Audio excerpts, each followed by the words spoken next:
On the latest edition of 49ers Talk, the great Matt Maiocco, esteemed 49ers beat writer, said this about Trey Lance. I hear he's doing really well. Someone up on the 49ers food chain, high on the 49ers food chain, told me in the last 3 weeks, he's been very good. Matt went on to say that the injury that Trey Lance suffered when he hit his finger on the helmet of a Raider during the preseason affected his accuracy issues early in the year, and that finger is fully healthy now. He also said that Fred Warner made an unsolicited comment the other day after the game, and it mirrored what he had been told before the game by a high-ranking Niners official, that Trey Lance is carving up, and that was the word, carving up the 49ers first-team defense. What do you make of it? Well, a lot of people are carving up the secondary. So it's like, he is throwing against Ambry Thomas and Josh Norman. And Nick Bosa's not allowed to hit him like he's allowed to hit the other quarterbacks. I'm being somewhat, sarcastic, facetious, whatever, but like he is not completing balls against Deion Sanders in practice. Like you hear some of these great teams, like we didn't allow completions in practice. Like if you've ever heard like the Ravens 0-1 defense or watching the 30 for 30 on the Bears. I was watching the 30 for 30 of the Bears over the last 3 months. And there's a clip in there where the defense and Buddy Ryan, because he hated Mike Ditka, refused to let them do anything in practice. And eventually, McMahon went to Ditka and you have to talk to him. We're getting nothing out of practice. They fuck us up. So, part of it is, they're trying. He can't. It's a positive, though. I'm not trying to make fun of him or make fun of even the secondary. You want to hear good things in practice. Like once upon a time, and I'm not comparing this guy, and by no means, until I see it, people thought I'm a hater. I'm thinking he's going to become this. But that first year, there were stories coming out every week about Mahomes in practice, right? That was a big thing of just what he was doing in practice, throwing the football. Because you don't get credit. They can't hit you, so you're not running around. It's throws. And one thing I think he said Fred Warner said right was just maybe he said the guy told him this was the velocity and just how powerful his arm is making these throws, which it's the thing that jumped out in training camp. It's if you've been to enough NFL practices, you've eventually seen some Matt Schaubs and Alex Smiths and Blaine Gabberts and Jimmy Garoppolo's and Derek Carr's. You just have a long Rolodex of what even not every player is Mahomes, right? You can win with Kirk Cousins, but Kirk Cousins is just not going to look like. I bet if you and I went to a Bills practice in training camp, you'd come away like, holy shit, Josh Allen, right? Part of it is when you have a powerful arm, and it goes back to the first time I remember at Fresno State seeing Derek Carr at practice, it just jumps out to you on the sideline. So it's why the media was blowing Trey Lance in practice. But when a player say it, they're less about they've seen it all, right? Fred Warner's been a starter in the NFL he's seen it every single basically quarterback in the league probably, besides Brady. That it's more about this guy looks different. Now, granted, who was running scout team the last couple of years was Beathard and Mullins. He's played well against Garoppolo though in practice. Fred? Yeah. Yeah. And Fred's just, think how many quarterbacks he's seen. Stafford, obviously Russell Wilson. He's probably seen Russell Wilson, 8 times, 8 times. Kyler Murray now, 6 times. He's seen, I guess he missed a game against Colt, but you know what I'm saying, right? He's seen all these guys. Yeah. I think... And Fred, I would say over his short history here, he doesn't have too many quote-unquote polarizing statements, right? He's not just... No. I would say, George can just say some things, right? But, just hyperbolic a little bit. I'd say Fred, to me, if Bosa were to say something, I don't remember the last Bosa quote. Bosa was like, that's the best left tackle I've ever gone against. I'd be like, damn, that guy's probably pretty good, right? I don't think this should be it's good news. I don't think it's overly surprising. When we just go back and talk about what Trey Lance's football life has been like to this point, he's never really been in a situation like the one he's in this year. And if he had been playing, then we would say he's never been in a situation like that either. But this is his first year in the NFL.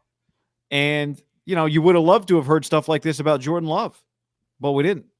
I think the thing that makes it easier to believe with Trey Lance is that I've seen Trey Lance play.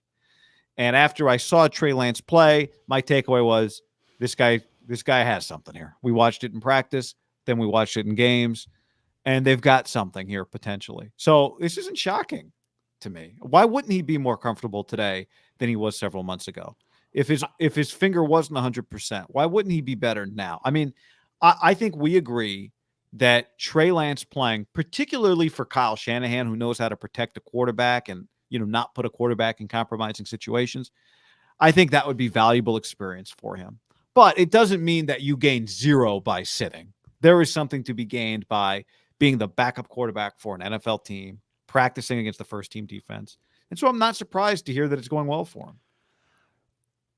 I think we thought 4 years ago when that 5-player draft of, Josh Allen, Baker, Lamar, like it was going to be a huge case study. You know what it turned out? Lamar went to somewhere sweet. He's sweet. Josh went to a place that was building. He had to work on it, but his talent, the cream was going to rise with him, right? He's just too talented maybe he wouldn't have become as good as he became he's on a playoff level team, but he was going to be good. You could have put him on the Texans or the Jags and he would have jumped off the screen. Baker was just going to have some flaws because of his physical skills. Turns out Sam Darnold might be the guy that just went to a bad spot, threw his career off, but maybe not. Maybe he was just destined to not be that good. And Josh Rosen, just wasn't an NFL player. This year, it feels like a little different. It's just going to be a case study on, universally everyone thought Trevor Lawrence was incredible, and he's been terrible. But he's also in a place where their coach didn't make it to week 14. Zach Wilson has been an abomination this year. Now, his team sucks, but when other players and several other quarterbacks have come in, they've played well.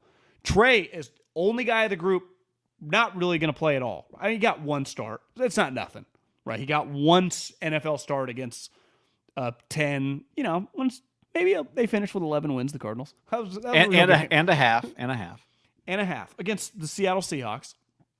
But, all the other guys were thrown in. They're look at what Justin Fields is dealing with. Mac Jones is the only guy that kind of got a Trey Lance landing spot, but he had to play right away.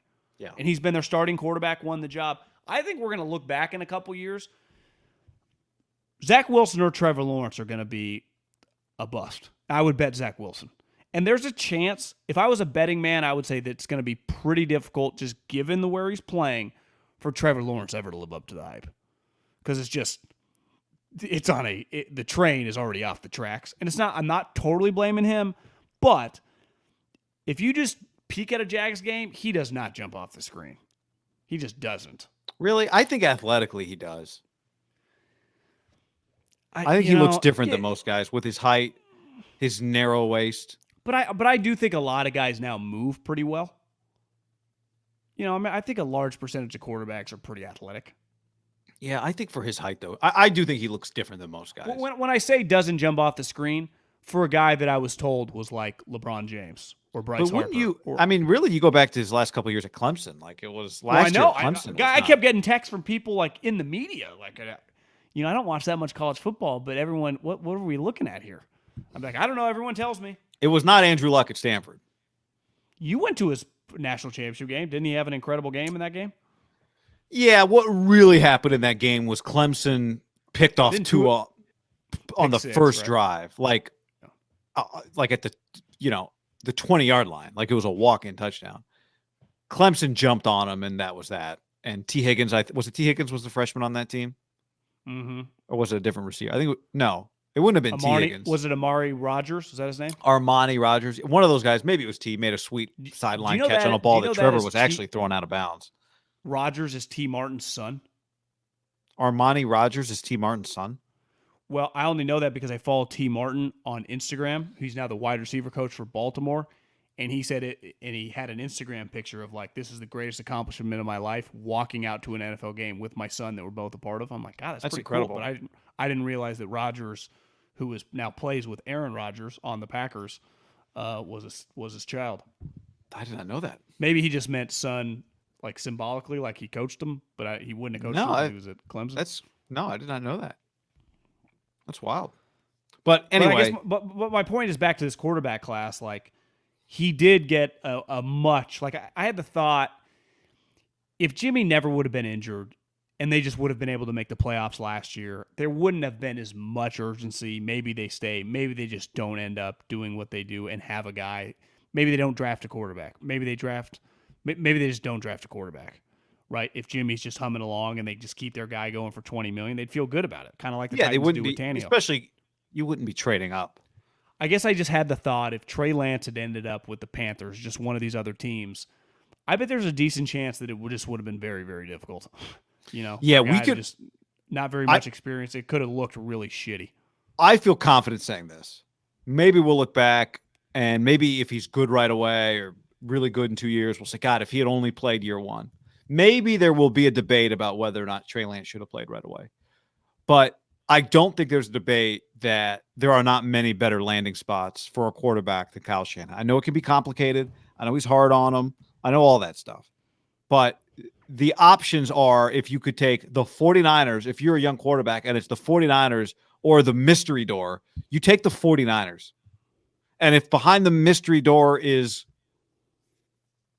I don't even know who'd be behind the mystery door that makes you go, yeah, that's a better option.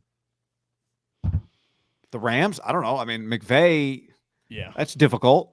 I mean, I would want McVay. Don't get me wrong. Like, he's on the list of guys I'd want to play for if I were a quarterback. But one thing I heard about McVay is he's not. I mean, he just shows it with his actions. Like, I don't think he's really living in the developmental world. Yeah, he's proven like he is. He wants dudes. I'll give Kyle credit on this one. Forced in his hand a little bit with the Jimmy situation last year, but he looked in the mirror, and part of it was Deshaun got in trouble and Stafford wasn't available once he got traded to the Rams. But he okayed doing this, and clearly it's not in his nature. I had a buddy in the NFL who was a big fan of Kyle, asked me, like, is he a happy guy? I'm like, yeah, he's not. I wouldn't say he's Belichick curmudgeon, but I wouldn't call him Pete Carroll. Well, some guys are happier that way, John. Well, yeah, I agree. But I think sometimes as a young quarterback, part of sometimes having a coordinator is like you guys get to kind of be the head coaches over here. You guys get to be together. Part of with Kyle is like, if you're the quarterback, you're with him, You guys are kind of tied to the hip. Yep. Like it's got to be a pretty intense, like part of being with Belichick, it's an intense environment for everyone in the football landscape. It's an intense environment for offensive players with the Niners. I mean, George Kittle, Trent, fucking Williams, those guys get along. But look at Ayuk, too. It was like, yeah. God, but I would argue it's an intense place, which is healthy. I would argue, let's go Fortune 500. Let's go pick out the highest achieving companies, and I would imagine there are a lot of intense places, right? Again, I'm not saying it's right or wrong. I'm just saying, like, if you just ask a random offensive player for the Chiefs who's just been on the team the last 4 years, been to a couple Super Bowls, they'd be like, this place is sweet. He is you just do your shit. He leaves you alone. He's not a yeller. Kyle, I've actually. Do you remember him yelling, being at a practice? No, I think he yells in the moment at Jimmy, like, we are not turning the ball over on this next drive, Jimmy. But I would imagine there's some story. He might. I don't think he's got these Urban Meyer. No. No, I think like he doesn't let anybody else call the plays. Like, hey, Kyle, what do you think about doing here on third down? Shut the fuck. Thank you. Maybe he does that. Yeah, I don't think he's giving out. I would imagine the meeting rooms aren't exactly always cuddly, right?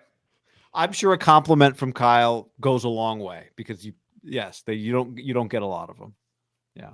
Yeah, if you're a Pro Bowler, if you're Juszczyk or Kittle or Trent, like it's now what you become with Debo, it's cool. But I bet if you're the right guard, if you're the running back, if you're Ayuk, if you're Jawan Jennings, like it's a fucking intense environment. I would bet this.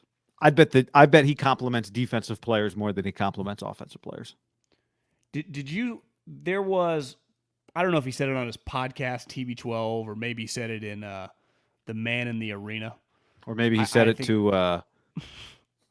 I'm gonna get. Go, I think let's go. Plus just for Man of the Arena. Yeah, he could have said it to anybody, but Brady had a quote that said, "If I'm putting together a team that has to win a game, in under no circumstances is Wes Welker not on the team."